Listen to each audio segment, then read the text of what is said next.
यो चाहिँ हाम्रो कीर्तिपुर स्थित वडा नम्बर 6 भित्र पर्ने चोगर घाटीको श्री जलविनायक मन्दिर हो। यो एकदम प्रसिद्ध छ, तपाईहरु पनि आउन सक्नुहुन्छ।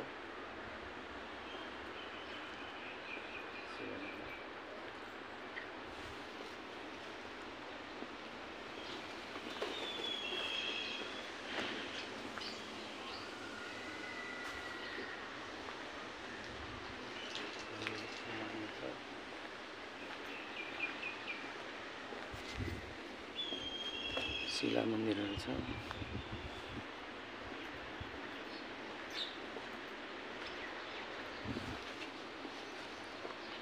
पछाडि शिला मन्दिर छ।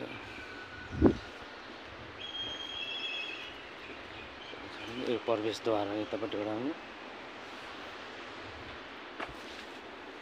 शिव मन्दिर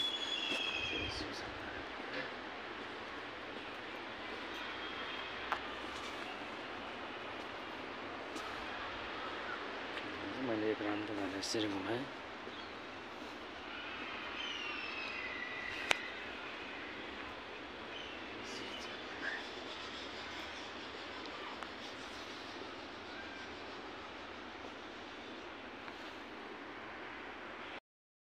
चोभारको गल्छी यहाँको जलविनायक मन्दिर परिसरमा त भयो। यहाँ चाहिँ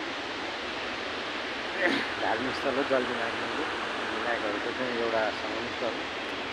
सम्पूर्ण काठमाडौँको सम्पूर्ण उपत्यकाको पानी चाहिँ यहाँबाट निकास हुन्छ। एकदम राम्रो धार्मिक स्थल पनि हो, मन्दिरहरू छ।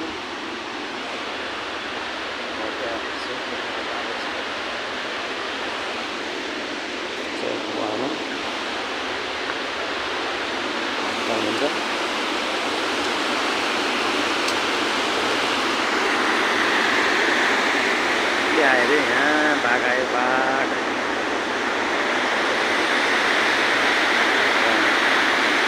माथि चोभारको माथि हो। मैले तलमा सिधा राखेको छु।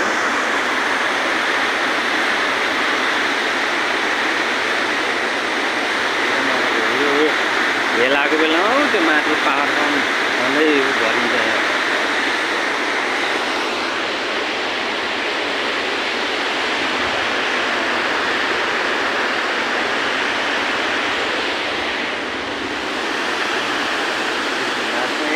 आज यहाँ उडान चाहिँ यसो फर्किन आएको, त्यो बाटो यहाँ चाहिँ हेर्न त हुन्छ, तर एकदमै घुम्ने लायकको ठाउँ छ।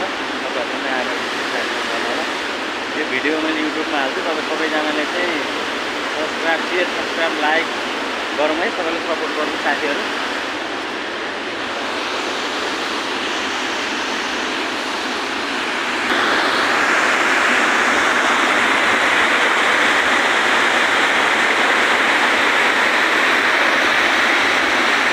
बाढी आए बेलामा यो पुरै माथि पुल छुनु खोज्छ है। फेरि अहिले चाहिँ म यस्तो एकदम दुर्गन्धित छ बनाएको छ।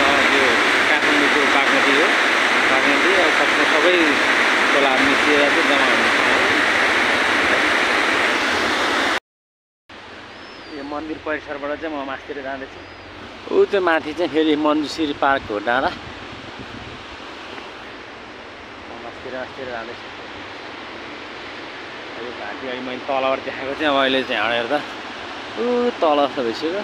त्यो म पुलको छेउमा आइपुग्नु लाग्यो नि त। धेरै हेर्दै डर लाग्छ। मन्दिर हेर्दा यस्तो छ। यो मन्दिर हेरेर आएको। यहाँ चाहिँ धेरै जसो पिकनिकको गाडीहरू, पिकनिक स्पोट सुटिङहरू चाहिँ आइरहेको हुन्छ।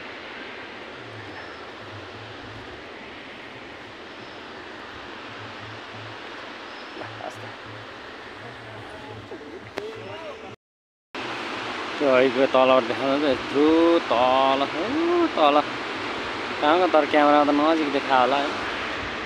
धेरै टाढो परेवाहरू टनाटन छ। त्यो कुना आमा कति छ परेवा त। सब चोभार अरे।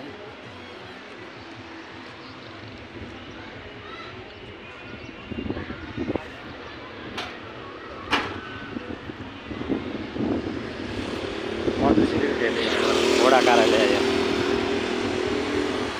किर्तिपुर।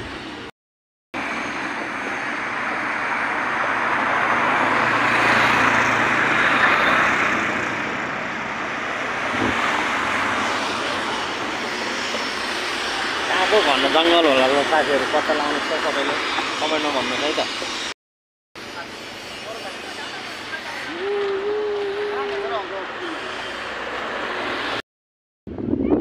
चोबारको मूल डाँडा यहाँ धेरै चाहिँ सुटिङ यताउताहरू भइरहेको हुन्छ, विभिन्न प्रोग्रामहरू भइरहेको हुन्छ। चोबारको चाहिँ यो गुम्बा, यहाँ पार्क छ, बच्चाहरूलाई स्कुलको बच्चाहरूले आएर खेलाउनु थालेको छ। आजकल चाहिँ धेरै डेभलप भइसकेको छ। पहिला त डाँडा मात्रै बाइकहरू मात्रै कुदाउँथ्यो, आजकल चाहिँ पार्क सार्क सबै कुरो भएर नआए पनि धेरै नै भइएछ।